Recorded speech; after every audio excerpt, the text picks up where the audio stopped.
Welcome to the show-off of the collapsible water bottles. To the left, we have the Chemie water bottle, and to the right, we have the special-made collapsible silicone water bottle.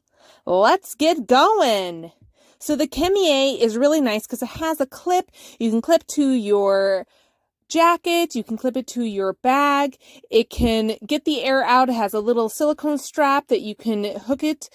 You can freeze the contents, you can use it as an ice pack, and you can even pour boiling water into it if you are camping and it's cold to keep you warm on those chilly nights. Now for the special made collapsible. They collapse a little bit different than the other ones. They don't roll, but they actually fold into each other, so they actually take up a whole lot less space.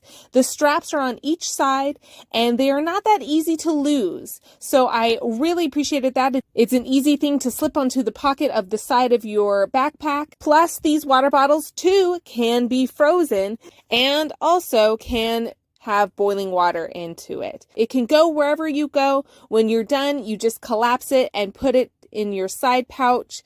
You can take it to the top of a mountain anywhere.